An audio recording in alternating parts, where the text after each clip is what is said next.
Salut tout le monde, on se retrouve aujourd'hui pour une petite vidéo pour vous expliquer quels sont les petits trucs à comprendre quand vous commencez Wakfu. La vidéo étant interactive, vous pouvez directement aller à la section qui vous intéresse. Si par exemple vous avez besoin de savoir quelque chose en particulier mais ne pas regarder toute la vidéo. J'espère ne rien oublier et que la vidéo sera suffisamment complète pour tous les joueurs qui commencent le jeu. On va commencer par parler des différentes classes du jeu. Ici on va pas parler des builds mais plutôt présenter les différentes classes dans leur globalité, ce qu'elles font, ce qu'on peut attendre d'elles et quels sont leurs rôles dans le jeu. Cette partie est ainsi destinée aux nouveaux joueurs et non pas à ceux qui connaissent déjà le jeu, car cela ne leur apporterait aucune information. Le Kra est une classe possédant de bons dégâts, une bonne mobilité et une grande portée, ce qui lui permet d'être très efficace dans le jeu en équipe, mais aussi quand il d'XP tout seul. Les K-Flip est une classe misant tout son jeu sur la chance. Ainsi, certains de vos tours paraîtront excellents, alors que d'autres seront plutôt misérables. Les K-Flip possèdent cependant une bonne mobilité et est très polyvalent. Trope est un personnage qui fait de très bons dégâts et qui base son jeu sur l'utilisation de ses portails. Il vous faudra donc un certain niveau et du stuff pour pouvoir exploiter son plein potentiel. L'Eniripsia est une classe support. Votre rôle va être de soigner les membres de votre équipe pendant les donjons. C'est une classe que je conseille de jouer en équipe, et non pas tout seul. L'Unitrof est une classe plutôt polyvalente, mais sa grande force va être sa capacité à gagner du butin supplémentaire. Je vous conseille donc d'utiliser ce personnage si vous souhaitez faire beaucoup de donjons, ce qui permettra de vous équiper rapidement. Le Feka est une classe se jouant support grâce à l'utilisation des boucliers que vous allez mettre sur vos alliés. Il est donc recommandé de jouer en équipe pour exploiter le plein potentiel du personnage. La classe de Up est destinée à faire des dégâts dans la mêlée. Cependant, vous aurez des sorts et des passifs vous permettant aussi de résister aux dégâts que vous subissez. La classe des Osamoda est sûrement la classe la plus polyvalente du jeu. En effet, selon les invocations que vous avez, vous allez avoir des effets qui diffèrent, et donc changer de gameplay pendant le cours du jeu. Le Pandawa est une classe très complète du jeu. L'aide que vous pouvez apporter à votre équipe est plutôt immense. Cependant, il est quand même préférable de bien connaître le jeu pour pouvoir exploiter à fond le panda. La classe de Roublard possède d'énormes dégâts et une énorme mobilité. Cependant, il est préférable de jouer en solo avec cette classe car les alliés pourraient vous empêcher de placer vos bombes. Le Sacreur est la classe tank par excellence. Son rôle va être de tacler le boss afin de subir les dégâts à la place de son équipe. Cela va permettre de concentrer les soins sur une personne. La classe de Sadida est une classe pour en faire beaucoup de choses. En effet, vous allez pouvoir faire beaucoup de dégâts en XP solo ou alors si vous le préférez, jouer en support pour pouvoir soigner vos alliés en groupe. La classe de SRAM sera à son plein potentiel en solo. En effet, vos dégâts vont dépendre de votre position par rapport à votre adversaire, ainsi quand vous êtes tout seul, ce sera plus simple de les placer par rapport à vous. Le Steamer est une classe faisant de très bons dégâts et pouvant être efficace même contre les ennemis qui ont des grosses résistances. En effet, cette stasie lui permettra de taper dans les éléments où l'ennemi a le plus de faiblesse et lui réduire. La classe de Xelor a son gameplay qui est basé sur l'utilisation de son cadran. En effet, celui-ci vous permettra de vous déplacer assez facilement et aussi d'augmenter vos dégâts selon l'heure. Pour finir, nous avons la classe des Obals. Les Obals possèdent une énorme mobilité, mais il faudra donc être attentif car les points de mouvement font partie intégrante de votre gameplay. Désormais, la gestion des sorts se fait au travers de l'interface des decks. En effet, vous allez avoir accès à 3 decks. Dans ces 3 decks, vous allez déverrouiller de nouveaux emplacements au fil des niveaux. Ces emplacements pourront être remplis soit par des sorts que vous allez utiliser pendant le combat, soit par des passifs. En effet, les passifs vont quant à eux vous donner des bonus sur votre personnage pour le combat, mais n'ont pas d'effet direct sur le combat. Au début, je vous conseille de jouer avec un seul élément. Pourquoi? Parce que la prise de niveau des sorts d'un élément va augmenter les dégâts que vous allez faire avec cet élément. Ainsi, en prenant les 5 sorts et en les montant les 5, vous optimisez les dégâts que vous allez faire. Après, bien sûr, sur le long terme, vous devez utiliser d'autres éléments pour être plus polyvalent. Il faut aussi que vous preniez bien le temps de lire les sorts et les passifs afin de pouvoir bien comprendre votre personnage et monter les bonnes caractéristiques. Nous allons désormais parler des caractéristiques. En effet, lors de la prise de niveau de votre personnage, vous allez déverrouiller des points qui vont pouvoir être répartis dans 5 branches.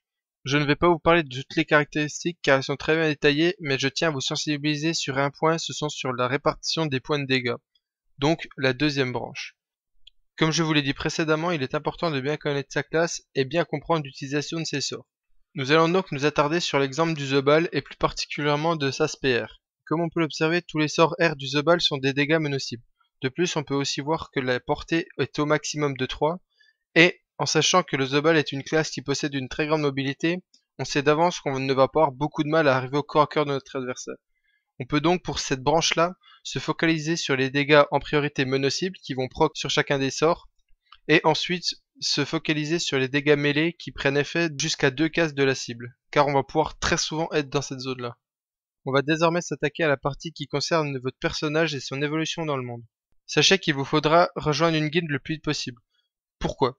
Une guilde vous apportera beaucoup de choses. Tout d'abord, elle va vous apporter un buff qui va augmenter les caractéristiques de votre personnage et vous rendre plus fort.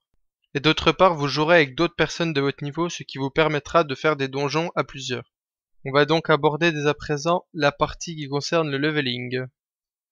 Pour ce qui est du leveling, on va différencier deux cas, l'XP en solo et l'XP en groupe. Pour ce qui est de l'XP en solo, ça va consister à prendre des petits groupes de monstres et d'enchaîner les combats rapidement. Il faut retenir qu'un combat de 3 minutes qui rapporte 20 000 d'XP est moins rentable qu'un combat de 2 minutes qui en rapporte 15 000. L'XP en solo va cependant nécessiter de faire up son niveau de trappeur, qui va pouvoir permettre de faire apparaître de nouveaux monstres lorsque la zone est vide. Il ne faut pas non plus oublier de prendre les quêtes des mercenaires, qui pour la plupart des cas va se situer près de votre zone d'XP, et donc vous rapporter de l'XP gratuitement sans avoir de détour à faire. Pour ce qui est de l'XP en groupe, il est préférable d'aller dans les donjons, donc de monter un groupe, d'où la nécessité d'avoir une guilde. Les avantages des donjons vont être leur XP constante, vu qu'on va toujours faire les mêmes salles, et donc pouvoir faire des stratégies pour faire les donjons plus vite. Pour les premières tranches de niveau, je vous conseille le donjon Bouffe-Tout et les prairies célestes, qui ont une XP très convenable, un bon loot, et qui sont très faciles à faire. Désormais, on va voir une des méthodes qui permet de gagner des kamas. C'est la plus simple, mais en même temps, c'est celle qui paraît la plus logique. Déjà, ce qu'il faut savoir, c'est qu'il ne faut jamais jeter les ressources. Même si vous ne savez pas quoi en faire, il faut vous dire que quelqu'un en aura sûrement l'utilité, et donc les vendre. Malgré tout, voilà une liste de ressources qui se vendent plutôt bien vu qu'elles servent au restat des personnages. Donc voici la liste. N'hésitez pas à les garder, à les vendre, même par 10, ça se vend très bien, donc c'est facile. Tout le monde le fait, donc n'hésitez pas à le faire. Surtout que la plupart du temps, vous allez XP dans ces zones-là, donc c'est des ressources que vous allez même pas aller farm, entre guillemets, vu que vous allez les avoir naturellement en prenant vos niveaux. Pour conclure, on va s'attarder sur la partie qui concerne les métiers. Je pense que sur ce sujet, tout le monde est d'accord. Monter ses métiers n'est jamais un mal, mais je vais quand même vous parler de ce que je pense des métiers. Il ne faut jamais, si vous êtes en phase de leveling, monter les métiers tels que tailleur et les choses comme ça, les métiers de craft. Les métiers de craft sont destinés à être utiles qu'au niveau 100. Donc ça demande des ressources assez impressionnantes qui ne sont pas à la portée de personnages qui sont en phase de leveling. Les métiers qui sont utiles en phase de leveling sont les suivants. Donc le trappeur, comme on a dit tout à l'heure, si vous XP solo, ça vous permet de refaire des groupes de monstres. On a aussi l'ébéniste qui permet de crafter les clés. Donc si vous faites beaucoup d'XP en donjon, ça va vous permettre de crafter les clés avec les ressources que vous obtenez sur les monstres de la zone. Et les métiers qui restent, donc les métiers de récolte, enfin les autres métiers de récolte autres que trappeur, ces métiers-là vont être destinés à vous faire gagner des sous en revendant les ressources pour des personnes qui, elles, sont très HL et ont besoin de ces ressources pour monter leur métier de craft assez rapidement. Et je tiens à terminer sur le point suivant, le frappeur de Kama, n'utilisez jamais ce métier. Il n'a vraiment, je comprends pas ce métier, il n'a aucune utilité. Vous utilisez des ressources pour en crafter quelque chose qui n'a aucune plus-value.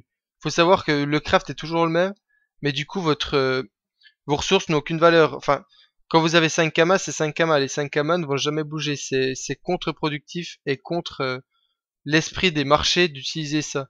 Vous n'obtenez aucune plus-value dessus, donc n'utilisez jamais le frappeur de kama.